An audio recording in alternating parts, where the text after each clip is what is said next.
আর জীবনে দুগা মাইয়া মানুষ আছে, আর কি আলাদা করে কোনো নেশা করণ লাগবে? আজকে নিয়ে এসেছি আপনাদের অনেক দিনের প্রত্যাশিত খবর। ব্যাচেলর পয়েন্ট সিজন 5-এর এপিসোড 65 থেকে 72 পর্যন্ত কবে মুক্তি পাবে। আমরা যারা ব্যাচেলর পয়েন্ট দেখি তারা প্রত্যেক মাসে এর অপেক্ষায় থাকি। ব্যাচেলর পয়েন্ট আমাদের সাথে ইমোশনালি কানেক্ট হয়ে গেছে। প্রত্যেক মাসে OTT-তে 8টি করে এপিসোড রিলিজ করা হয়। আগের এপিসোডগুলোতে আপনারা অনেক নতুনত্ব দেখেছেন, নতুন চরিত্র যুক্ত হয়েছে, যেমন স্পর্শিয়ার একটা ভালো রকম চরিত্র দেখানো হয়েছে গত এপিসোডগুলোতে, এবং আরেকটি পুরাতন ফিমেল চরিত্র অন্তরার ঝলকও দেখা যায় গত পর্বগুলোতে। আগামী পর্বগুলোতে যাকে ভালোভাবে দেখা যাবে। সামনের পর্বগুলোতে আরও বড় কোনো দামাকা অপেক্ষা করছে, এমনি ইঙ্গিত পাওয়া যায় নতুন পোস্টারগুলো থেকে।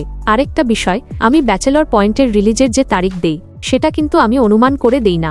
ব্যাচেলর পয়েন্টের পরিচালক কাজল আরেফিন অমি জানিয়েছেন প্রত্যেক মাসের বৃহস্পতিবার OTT-তে 8টি করে এপিসোড রিলিজ পাবে। সেই অনুযায়ী ব্যাচেলর পয়েন্ট সিজন 5-এর 65 থেকে 72 আগামী ফেব্রুয়ারির 12 তারিখ বৃহস্পতিবার রিলিজ পাবে। ব্যাচেলর পয়েন্টের নতুন এপিসোডগুলো আপনার কাছে কেমন লাগে অবশ্যই কমেন্টে জানাবেন, এবং ব্যাচেলর পয়েন্টের সকল আপডেট পেতে আমাদের সাথেই থাকুন।